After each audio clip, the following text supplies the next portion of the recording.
The archive room smelled like dust and forgotten things. Commander Vextar moved through the darkness, his armored scales clicking against the metal floor. He was Kreth, a warrior race that had conquered 40 star systems. His people feared nothing. But standing in this abandoned station, surrounded by old data cores and broken machines, he felt something close to unease. His mission was simple: search the ruins, take anything valuable, and leave. The station had belonged to the Sardak before they joined the Galactic Coalition. Now it was just empty halls and dead computers. But Vextar had found something interesting in the deepest vault, a data archive that still had power. He plugged his scanner into the ancient system. The screen flickered to life, showing symbols he did not recognize. Then his translation software kicked in, and words appeared. Human, the language of the soft ones, the species that vanished 3,000 years ago. Vextar had heard stories about humans when he was young. His teacher told him they were weak creatures with soft skin and fragile bones. They had no claws, no natural armor, no venom. They could not breathe in toxic atmospheres or survive in extreme cold. They were merchants and diplomats, always talking instead of fighting. Then one day, they simply disappeared. Most people thought they destroyed themselves in some primitive war. Others believed they just gave up and died out. The archive contained thousands of files. Vextar opened one at random. It was a report dated 3,047 years ago. The report described a human colony ship called the Wanderer that had traveled to the Outer Rim. The ship carried 20,000 humans looking for a new home. The report ended with a note: contact lost following the silence event. Vextar opened another file. This one was a trade agreement between humans and the Veln Collective. The humans sold something called agricultural equipment and medical supplies. In return, they received raw materials. The agreement was 500 pages long. Vextar laughed. Only the soft ones would need 500 pages to make a simple deal. He kept searching. Most files were boring: shipping manifests, diplomatic messages, census data. But then he found something different. A military report from a coalition border patrol. The date was just before the silence event. The report described an encounter with a human warship. The patrol had detected an unknown vessel near coalition space.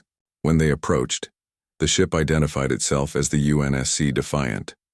The patrol commander ordered the humans to submit to inspection. The human captain refused. A fight began. Vextar read the details carefully. The human ship was smaller than the coalition vessel.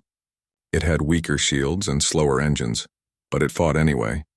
The report described weapons that seemed primitive: chemical rockets, metal projectiles, simple fusion warheads, the kind of technology the coalition had abandoned centuries ago. The fight lasted 20 minutes. The human ship took heavy damage. Its shields failed. Its hull was breached in multiple places, but it kept fighting. The patrol commander finally destroyed the ship with a plasma barrage. There were no survivors. What interested Vextar was the final note in the report. The patrol commander wrote, "Enemy vessel displayed unusual tactical aggression. Despite overwhelming disadvantage, crew refused surrender and continued firing until destruction. Recommend caution in future encounters with human vessels." Vextar sat back. He had been in hundreds of battles. He understood fighting. Most species knew when they were beaten. They surrendered or retreated. It was logical. But the humans on that ship had done neither. They fought until they died. He opened more files looking for information about the silence event. He found scattered references but no clear explanation. Something happened 3,000 years ago. A barrier appeared around human space. Every human colony, every human ship, every human outpost beyond that barrier lost contact with Earth. Some reports suggested it was a natural phenomenon. Others hinted at something darker. One file caught his attention. It was a classified memo from a coalition admiral to the Sardak Queen. The memo was brief. "The human problem has been resolved. The barrier is stable. They will not trouble us again." Vextar read the memo 3 times. It suggested the silence event was not natural. Someone had deliberately cut the humans off from the rest of the galaxy. But why? The humans were weak. They posed no threat. It made no sense. He downloaded everything he could find and prepared to leave. As he walked back to his ship, he thought about those last humans on the UNSC Defiant. They must have known they could not win, but they fought anyway. In Kreth culture, that kind of stubborn courage was respected. Maybe the soft ones were not as weak as everyone thought. 3 months later, a coalition science team made a discovery in the Outer Rim. They were mapping old trade routes when their sensors detected a derelict ship floating in dead space. The ship was heavily damaged. Its hull was scorched and torn. One entire section was missing, but it was intact enough to board. Lead researcher Craven supervised the salvage operation. She was Veln, a cybernetic species that lived half in the physical world and half in digital networks. She connected directly to the derelict ship's computer, searching for data. The ship's systems were offline, but emergency power still functioned. Craven accessed the basic files.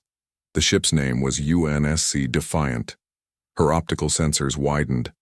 This was impossible. According to records, the UNSC Defiant was destroyed 3,000 years ago, yet here it was. She led her team deeper into the ship.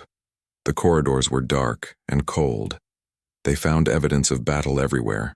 Blast marks on the walls, dried blood on the floor, spent shell casings scattered like seeds. The team reached what appeared to be the bridge. Computer stations sat in a circle around a central command chair. Everything was manual. Physical buttons and switches and screens. It looked ancient. Craven found a data pad on the command chair. Surprisingly, it still held a charge. She activated it and began reading. The pad contained the captain's log. The entries were written in simple, direct language. Day 1. We are 3 months beyond Earth space. Crew morale is good. Mission proceeding as planned. Day 45. We have detected unusual energy readings ahead. Command says it might be a natural phenomenon. We are investigating. Day 60. The energy field is expanding. We are caught in it. Systems are failing.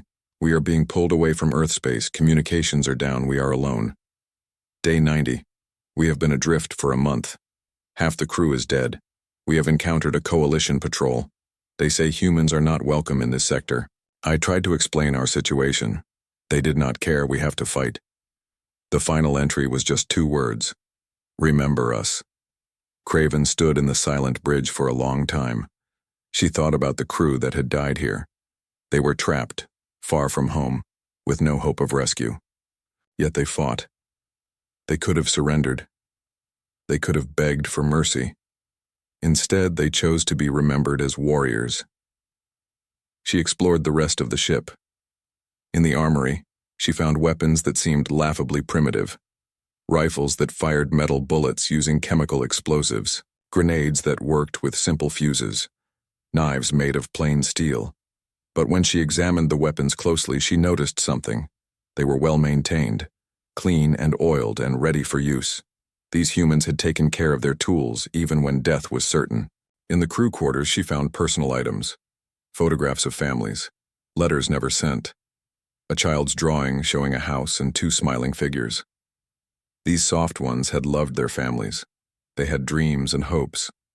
They were not so different from other species. The team gathered everything they could and returned to their ship. Craven wrote a detailed report about the discovery. She sent it to Coalition headquarters with a recommendation. The UNSC Defiant should be preserved as a historical artifact. The response came back within hours. The Coalition Council reviewed her report and made their decision. The derelict was to be destroyed. All data was classified. The discovery would not be made public. Craven protested. She argued that the ship had scientific and historical value. The council did not care. Their response was clear. Humanity is extinct. There is no reason to preserve relics of a dead species. Execute the order. She followed her orders. The science team planted charges throughout the UNSC Defiant. They evacuated to a safe distance. Craven triggered the detonation. The ship exploded in a brief flash of light. Then it was gone, scattered atoms drifting in space. but Craven kept a secret. Before destroying the ship, she made a complete copy of the captain's log. She stored it in her private memory, hidden where the Coalition could not find it. She did not know why she did this. Perhaps it was respect for the dead. Perhaps it was curiosity. Or perhaps, deep in her cybernetic mind, she wondered if the humans were truly gone. Far away, beyond the ancient barrier that still blocked human space from the rest of the galaxy, something was happening. On a planet that once nearly died, billions of humans looked up at the stars. They had survived 3,000 years of isolation. They had endured wars and plagues and near extinction. They had rebuilt their civilization from ashes. And now, finally, they had developed the technology to break through the barrier. The soft ones were coming home. But they were not soft anymore. They had been forged in fire and darkness. They had learned hard lessons about survival. They remembered their loss. Captain Jake Morrison stood on the bridge of the UNSC Resolution and watched the stars change. The ship's new faster-than-light drive bent space around them, making distant suns seem close enough to touch. After 3,000 years of isolation, humanity was finally leaving the barrier that had trapped them. Jake felt his heart beat faster. They were going home, or at least to the places that used to be home. Behind the Resolution, 14 more battleships emerged from the fold. The Vengeance, the Phoenix, the Defiant II, and others, names chosen to honor the ships and crews that were lost when the barrier first appeared. Behind the battleships came 40 cruisers and 100 support vessels. It was the largest fleet humanity had assembled since the Dark Years. Jake was 42 years old. He had spent his entire life preparing for this moment. His grandmother used to tell him stories about the old days before the silence. She spoke of human colonies scattered across 50 star systems. She described trade with alien species and peaceful cooperation. Then one day everything changed. The barrier appeared and humanity was alone. Captain, all ships report ready. Commander Lisa Chen spoke from the tactical station. She was young for her rank, only 34, but she had earned her position. Lisa had survived the Mars Rebellion and the Venus Siege. She knew how to fight. Good, Jake said. Set course for the last known position of colony ship Wanderer. We start with our lost children. The fleet moved forward, leaving the barrier behind. For the first time in 3 millennia, humans traveled freely through space. But Jake knew this freedom came with risks. The galaxy had changed. New powers had risen. Old alliances had formed. Humanity was the unknown factor now. The Wanderer had been one of the last colony ships to launch before the silence. 20,000 people searching for a new world. According to the old records, they were headed for a system near the Kreth Empire's current borders. Jake hoped to find survivors, or at least learn what happened to them. 3 days later, the fleet detected a coalition patrol. Captain Ben Torres of the UNSC Vengeance was the first to spot them. His communication officer established a channel and sent a message in every language they had on file. The message was simple. This is the United Nations Space Command. We are searching for lost human colonies. We come in peace. The coalition patrol consisted of 6 ships. They were Kreth vessels, heavily armed and armored. The patrol commander responded within minutes. His voice came through the speakers, translated by the ship's computer. Unknown vessels, you are in coalition space without authorization. Identify yourselves immediately or be destroyed, Ben tried again. We are human explorers from Earth. We have been cut off from this region for 3,000 years. We are not here to cause trouble. We just want to find our people. There was a long silence. Then the Kreth commander spoke again. His tone had changed. Now he sounded amused. Humans, the soft ones? We thought you were extinct. You dare enter our territory with your primitive ships? Ben felt his anger rising, but he controlled it. He had orders to avoid conflict if possible. We do not wish to fight. We only wish to pass through and continue our search. Your wishes mean nothing, the Kreth commander said. Surrender your ships or we will take them. You have 1 minute to decide. Ben looked at his crew. His weapons officer was ready. His pilot had already calculated evasive maneuvers. His Marines were standing by in case of boarding actions. Ben had fought in the civil wars on Earth. He knew when diplomacy had failed. He opened a channel to the Resolution. Captain Morrison, the Kreth are threatening to attack. Requesting permission to defend ourselves. Jake closed his eyes. He had hoped to avoid this.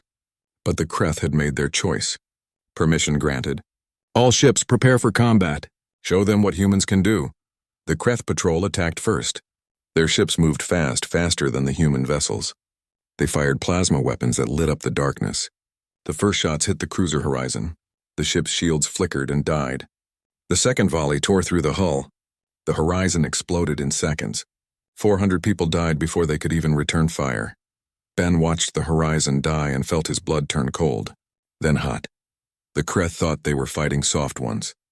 They were about to learn the truth. All weapons open fire. Target the lead ship.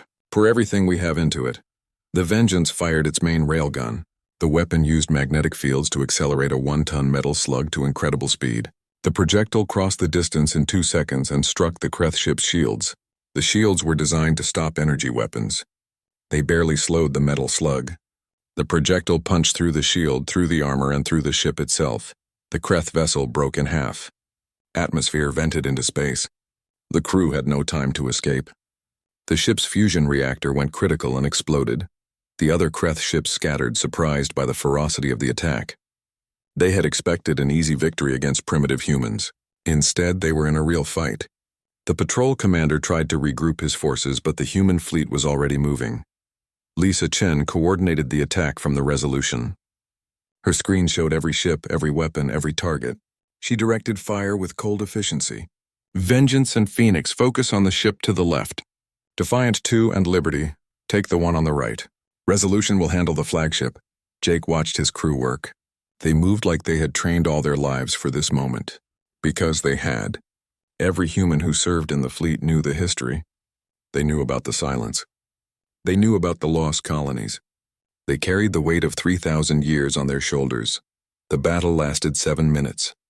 The humans lost 2 ships, the Horizon and the cruiser Freedom, 1,000 people dead. But the Kreth patrol was completely destroyed. 6 ships reduced to wreckage and debris. The survivors managed to launch a few escape pods before their vessels died.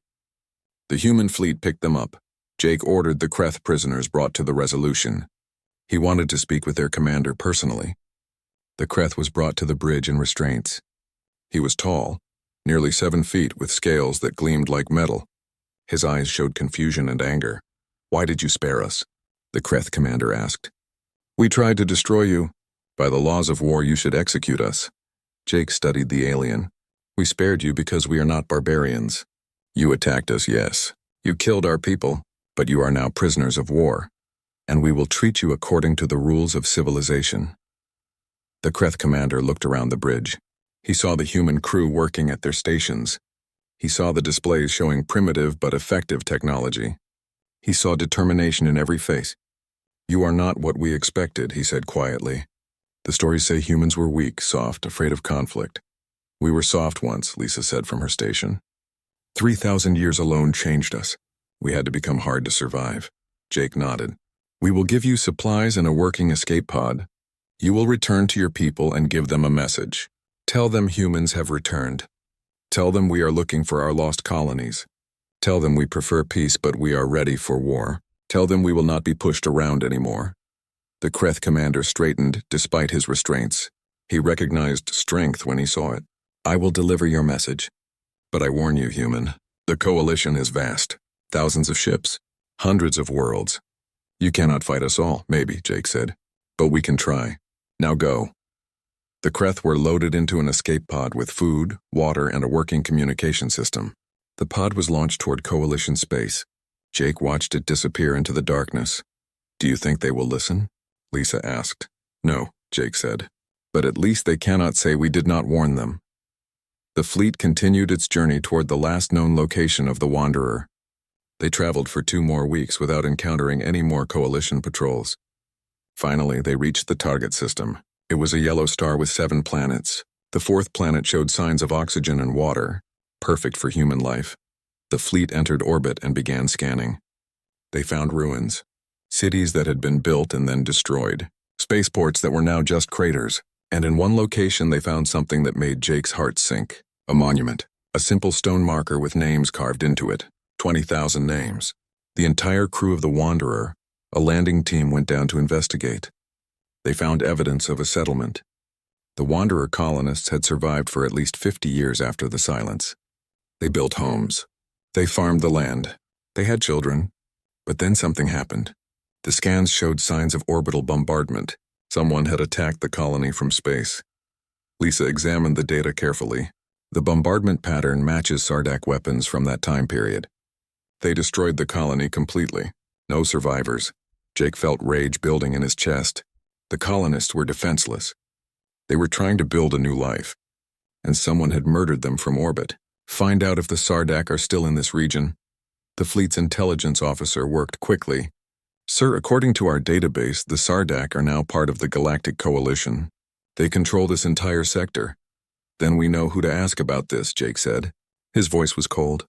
Lisa, send a message to the Sardak government. Tell them we found the ruins of our colony. Tell them we have questions. And tell them we expect answers. The message was S. The Galactic Coalition Council met in emergency session. Representatives from 12 species gathered in the Great Chamber on Valorum Prime. They had received the reports from the Kreth Patrol and the messages from the Sardak. Humans had returned and they were making demands. High Commander Velshara of the Veln Collective addressed the council. She was old, nearly 400 years, and she had guided the coalition through many crises. But this was different. This was embarrassing. We face a simple problem, she said. A species we thought extinct has reappeared. They have destroyed one of our patrols and are making accusations about past events. We must respond with overwhelming force to maintain order. The Kreth representative stood. His name was War Leader Gresh, and he did not look happy. High Commander, with respect, this is not simple. The humans destroyed 6 ships in 7 minutes. They used weapons we have not seen in centuries. They fought with a ferocity that surprised us. We should be cautious. Velshara's optical implants glowed with annoyance. They got lucky. They ambushed a small patrol. That proves nothing. We will send a proper fleet and crush them before they become a real problem. The Sardak Queen spoke from her position at the council table. Her voice was cold and calculated. The humans claim we destroyed one of their colonies.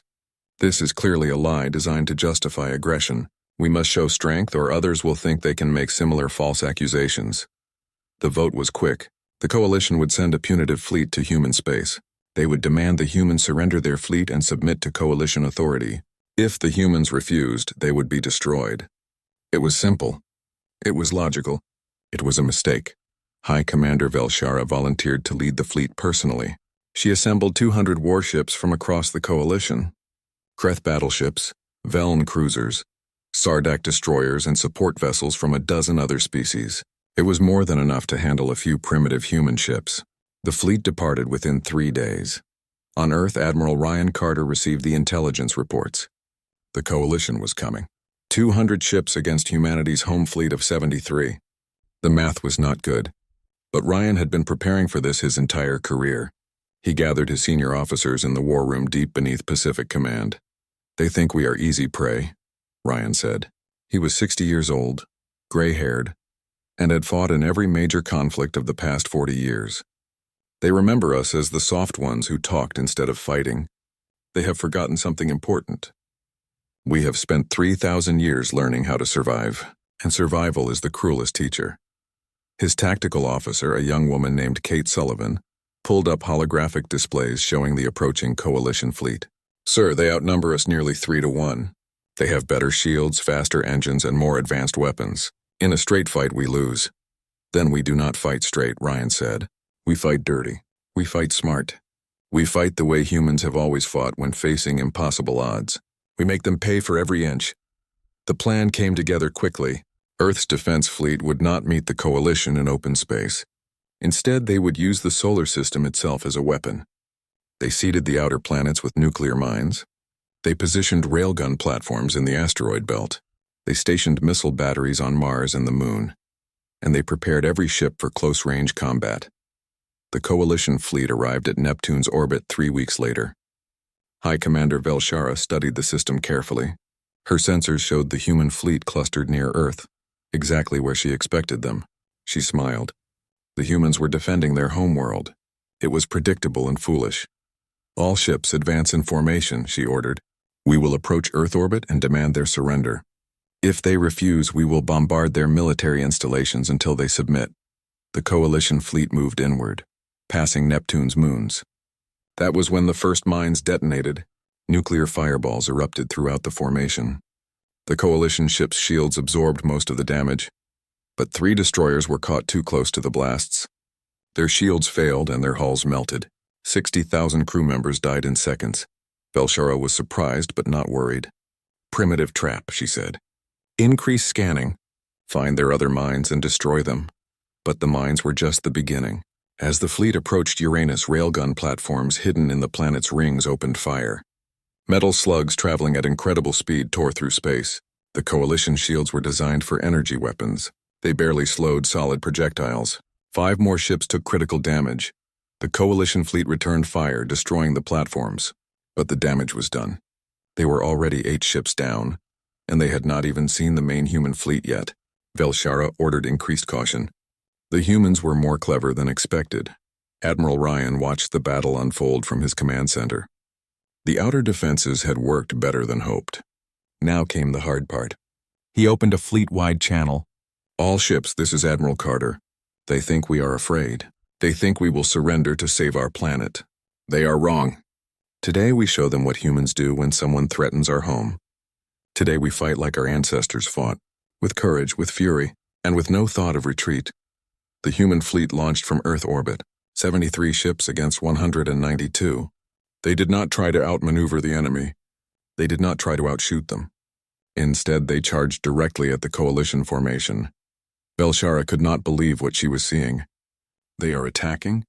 They are outnumbered and attacking? She ordered her fleet to open fire.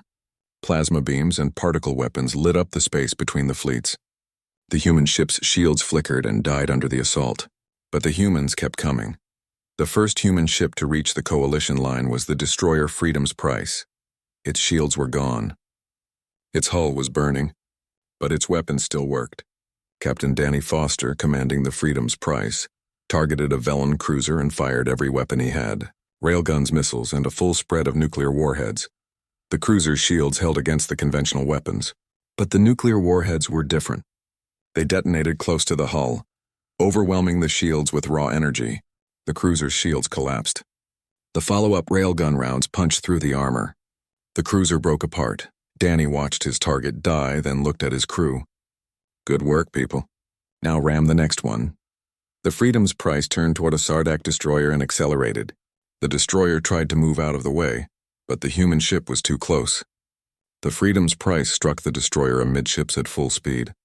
Both ships exploded. Danny and his crew of 140 died instantly, but they took 300 Sardak with them.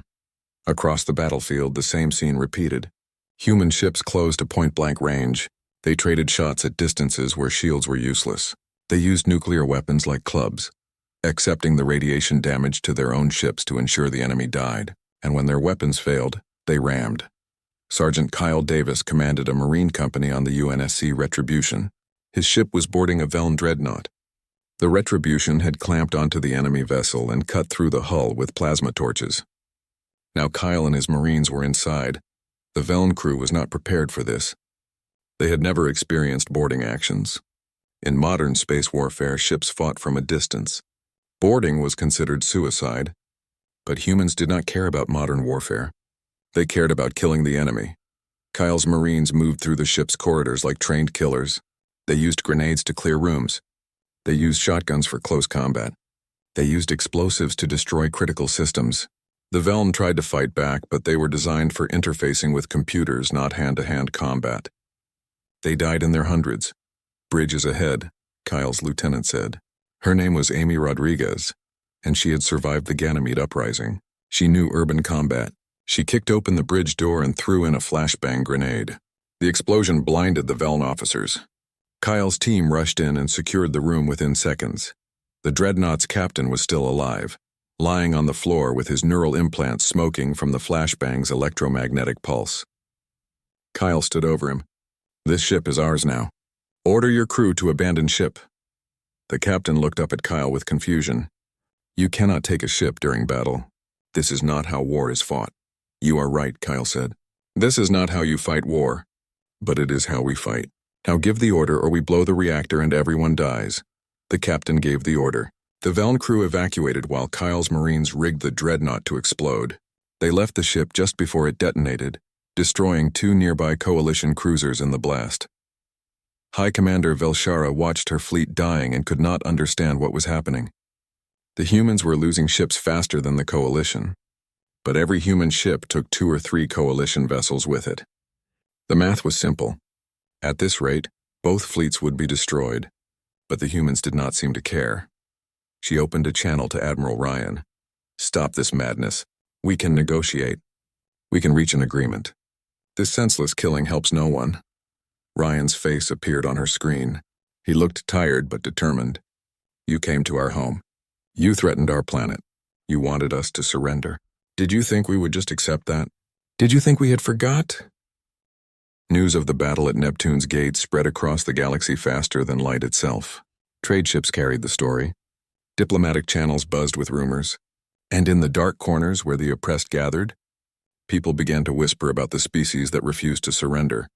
On a mining world called Kara 7, a population of workers heard about the battle. Most were descendants of human colonists who had been captured and enslaved after the Silence. They had lived under Sardak control for so long they barely remembered they were human, but now they heard about Earth. They heard about the fleet that fought against impossible odds. They heard about people like them who had not given up. A young woman named Commander Kate Sullivan received her orders 3 months after the Neptune battle. She was assigned to lead covert operations behind Coalition lines. Her mission was simple in theory, complicated in practice. Find the lost human populations, give them weapons, teach them to fight, and help them rebel. Kate's team consisted of 12 specialists: engineers, communications experts, combat instructors, and intelligence officers. They traveled in a small stealth ship called the Shadow Runner. It was designed to avoid detection, using every trick humanity had learned over 3,000 years of isolation. Their first target was Kara 7. Kate and her team landed on the dark side of the moon orbiting the mining world. They set up a hidden base and began making contact with the workers below. It took 2 weeks to find someone trustworthy. His name was Peter Grant, a third-generation miner who worked in the deep tunnels.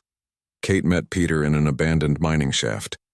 She wore local clothes and carried no obvious weapons. Peter was suspicious at first. "Who are you?" "If the Sardak find us meeting like this, we will both die." "I am human," Kate said simply. "From Earth, we have come to help you." Peter stared at her. "Earth is a myth, a story old people tell. There is no Earth." Kate pulled out a data pad and showed him images, pictures of Earth from orbit, videos of human cities, recordings of the Neptune battle. Peter watched in silence, his hands shaking. "It is real," he whispered. "Earth is real. We are not alone." "You were never alone," Kate said. "We just could not reach you. But we are here now, and we are offering you a choice. You can keep living as slaves, or you can fight for your freedom."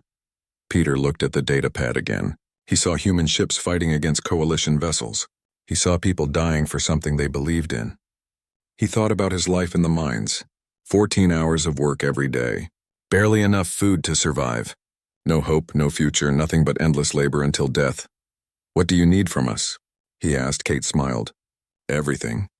We need people to fight. We need intelligence about Sardak defenses.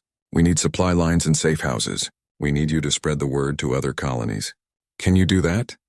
Peter nodded slowly. "Yes, but we have no weapons. We have no training. Most of us have never fought in our lives." "We will teach you," Kate said, "and we will give you weapons. Not the best weapons, but enough. The rest is up to you." Over the next 3 months, Kate's team trained 500 miners in basic combat. They taught them how to use rifles, how to make explosives from mining equipment, how to coordinate attacks, and how to survive. It was not enough time, but it was all they had. The rebellion on Kara 7 began on a cold morning when the Sardak overseers came to collect the daily quota. They expected the usual submission. Instead, they found weapons pointed at them.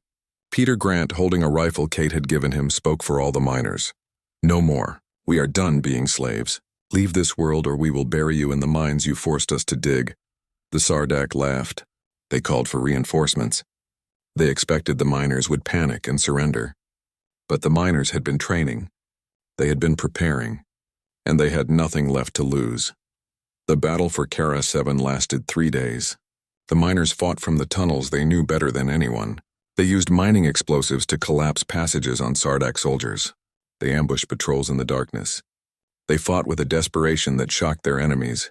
Kate and her team provided support, but mostly they watched. This was the miners' fight. When it ended, the Sardak had evacuated the planet. 200 miners were dead, but Kara 7 was free. The first human colony liberated since the silence. But Kate's mission was just beginning. She sent word back to Earth and more teams were dispatched. They went to a dozen worlds where human descendants lived under coalition rule. They brought weapons and training. They brought hope. And they brought fire. While Kate fought her shadow war, other humans were making different discoveries. Captain Chris Hayes commanded the science vessel Discovery. His mission was to explore old coalition facilities, looking for information about the silence. He had been searching for 6 months when he found something on a dead world called Xerion 4. The facility was old, abandoned centuries ago. But its data cores still had power. Chris and his team downloaded everything they could find. Most of it was routine administrative records. But buried deep in the files, they found classified documents from 3,000 years ago. Chris read the files 3 times before he believed what he was seeing. The silence was not a natural event. It was a weapon. An ancient coalition faction had developed a device that could create barriers in space-time. They used it to cut off human space from the rest of the galaxy. The reason was simple. They feared humanity's potential. The documents explained the thinking. Humans were adaptable. They bred quickly.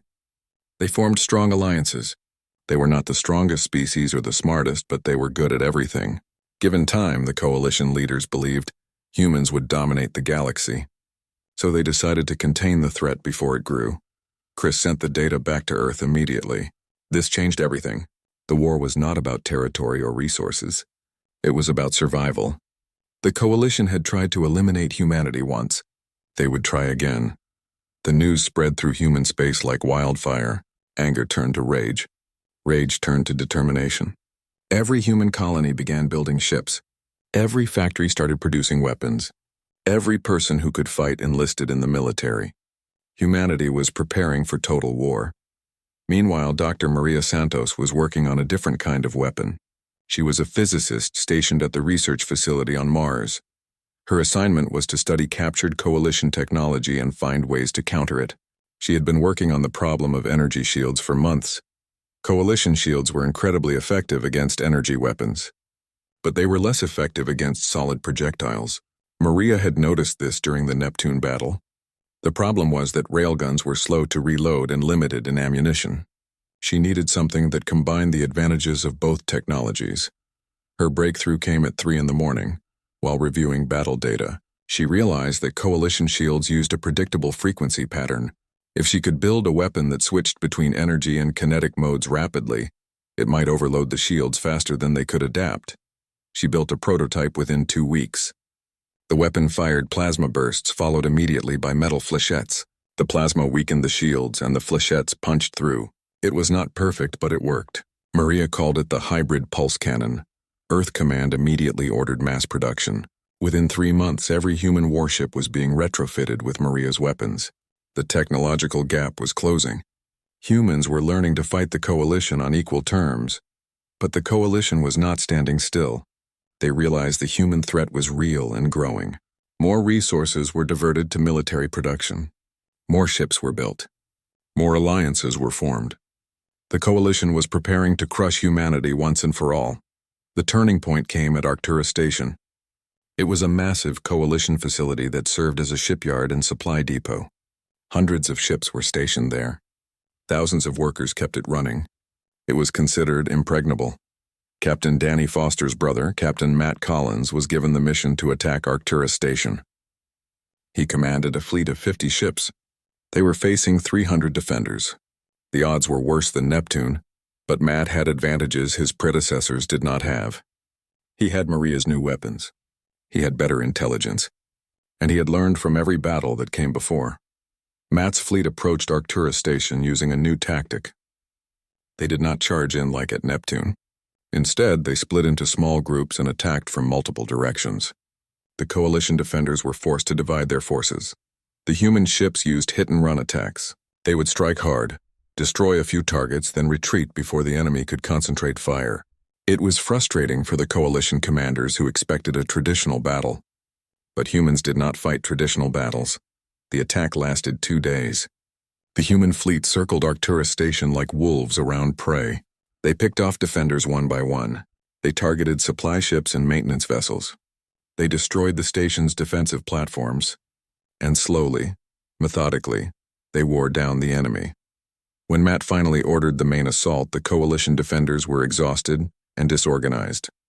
The human ships crashed through the weakened defenses like a hammer through glass.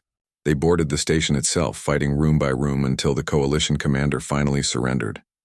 The fall of Arcturus Station shocked the galaxy. The coalition had low. 2 years had passed since humanity returned to the galaxy. 2 years of constant war. The human fleet had grown from 73 ships to 300. The Kreth had officially joined the Fire Pact, contributing another 200 vessels. Together, they controlled a third of the disputed territories. But the cost had been terrible. Earth bore the scars of a retaliatory strike.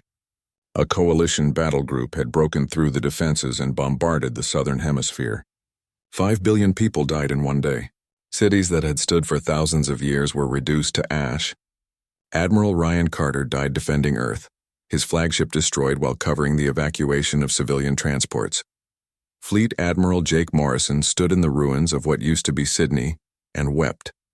He had been promoted after Ryan's death, given command of the entire human fleet. It was an honor he never wanted, but he accepted it because someone had to lead. Someone had to finish what they started. Now Jake commanded the largest human fleet ever assembled, 300 ships, crewed by the best people humanity could produce. Behind them flew 200 Kreth warships led by war leader Gresh himself. Together they were heading to Valorum Prime, the Coalition capital world. This would be the final battle. The Coalition had offered peace negotiations a month ago. They were willing to recognize human sovereignty. They would pay reparations for the destroyed colonies. They would even prosecute those responsible for the silence. All humanity had to do was stop their advance and accept the current borders. Jake had considered it. He was tired of war, tired of death. He wanted to go home and try to rebuild. But then he walked through the ruins of Earth. He saw the craters where cities used to stand. He saw the mass graves where billions were buried. He saw children who had lost their parents and parents who had lost their children. Lieutenant Amy Rodriguez, his communications officer, had begged him to accept the peace offer. She argued that humanity had achieved its goals. They were recognized. They were respected. Continuing the war would only bring more death. But Captain Matt Collins reminded him why they fought. Justice for the stolen colonies. Justice for the silence. Justice for 3,000 years of isolation and the billions who died because of it. This was not about territory or pride. It was about making sure the people responsible faced consequences. Jake made his decision. The fleet would continue to Valorum Prime. They would force a surrender, and they would bring the war criminals to trial. It was the only way to ensure this never happened again.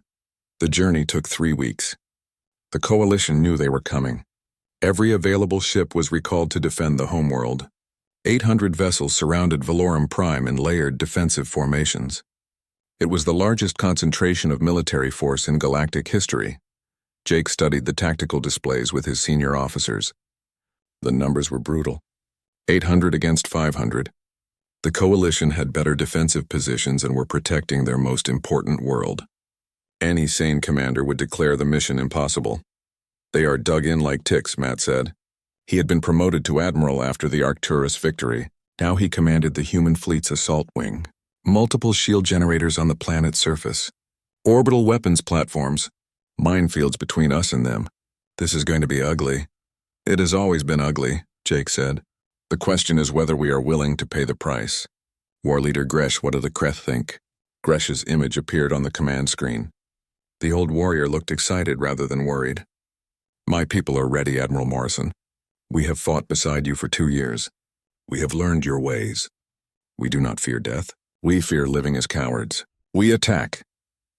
Kate Sullivan, who had been recalled from her operations behind enemy lines, spoke up. Sir, I have intelligence that suggests significant divisions in the Coalition fleet.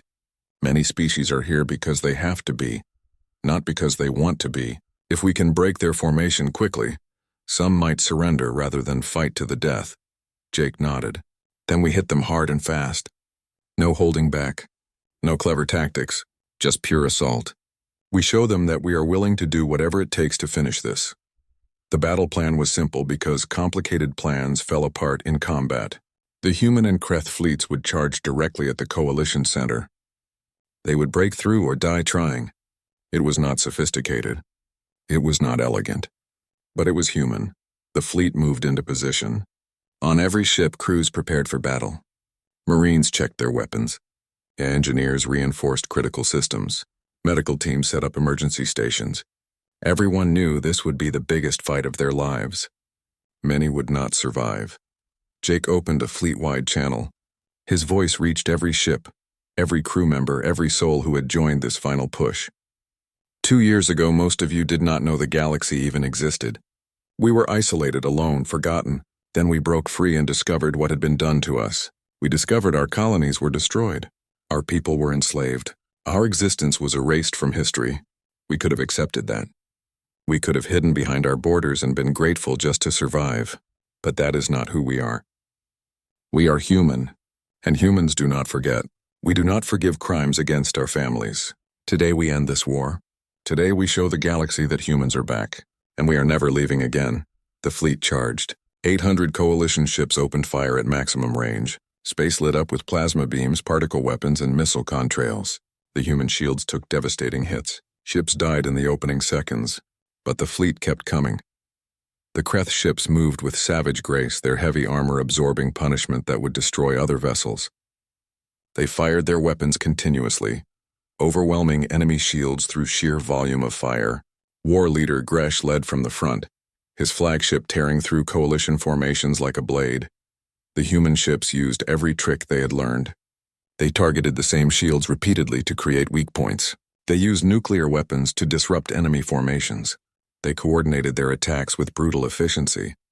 And when weapons failed, they rammed. Jake watched the battle unfold from the Resolution's bridge.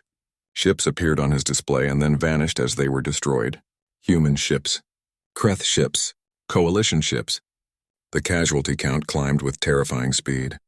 Thousands dead, tens of thousands, hundreds of thousands. "Sir, we have broken through their outer defenses," Amy reported. Her voice was steady despite the chaos. "But we have lost 70 ships. The Kreth have lost 50. Keep pushing," Jake ordered. "Target those orbital platforms. We need to clear a path to the planet." Matt's assault wing focused on the Coalition's orbital defenses. They flew through storms of defensive fire, accepting casualties to get close enough to strike. One by one, the massive platforms died.